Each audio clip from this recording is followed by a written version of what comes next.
मान्यवर, देश भर में जो बिजली की आपूर्ति थर्मल पावर के माध्यम से, थर्मल पावर प्लांट के माध्यम से होती है, उसको संचालित करने में कोल इंडिया का और कोल इंडिया के मजदूरों का बहुत महत्वपूर्ण योगदान होता है। और मुझे याद है मान्यवर कि जब कोरोना का समय था, उस वक्त भी कोल इंडिया ने अपना प्रोडक्शन बंद नहीं किया और मजदूरों ने अपना जान जोखिम पे डाल के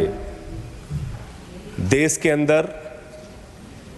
बिजली की आपूर्ति बाधित ना हो, इसके लिए काम किया। मान्यवर, कोल इंडिया का खुद का नेशनल वेज एक्ट है और उस नेशनल वेजेस एक्ट के तहत ये साफ तौर पे लिखा गया है, उसका क्लास 9.4 है, जो कहता है कि जो मजदूर कोल इंडिया में काम करते करते गंभीर रूप से बीमार हो जाएगा, किसी को कैंसर की बीमारी, किसी को लीवर की बीमारी, किसी को किडनी की बीमारी, यानी कि जो गंभीर बीमारियां हैं, उनके लिए ये नियम बनाया गया कि उनके जो आश्रित हैं, उनके जो डिपेंडेंट्स हैं, उनको नौकरी दी जाएगी और इसके लिए जो परीक्षण होगा, चिकित्सीय परीक्षण होगा, वो मेडिकल बोर्ड करेगा, कोल इंडिया का मेडिकल बोर्ड करेगा। लेकिन बहुत दुर्भाग्य की बात है मान्यवर कि 18 नवंबर 2017, करीब करीब 7 साल से अधिक का समय हो गया है, आज तक वो मेडिकल बोर्ड काम ही नहीं कर रहा है। मेडिकल बोर्ड काम नहीं कर रहा मान्यवर। और वो जो मजदूर हैं, उन्होंने महामहिम राष्ट्रपति को कई बार प्रार्थना पत्र लिखा, आदरणीय प्रधानमंत्री जी को कई बार प्रार्थना पत्र लिखा, कोयला मंत्री जी को कई बार प्रार्थना पत्र लिखा।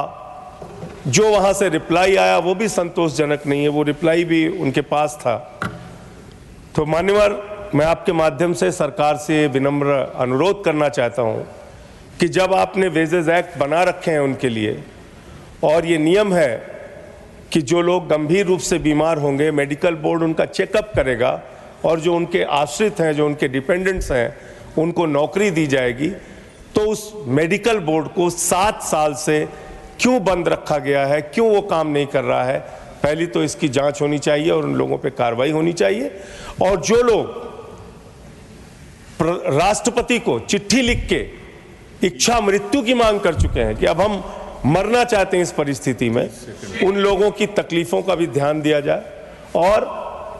मेडिकल जांच करा के उनके जो डिपेंडेंट्स हैं, आश्रित हैं, उनको अनुकंपा नियुक्ति दी जाए, उनको कोल इंडिया में नौकरी प्रदान की जाए। धन्यवाद मान्यवर।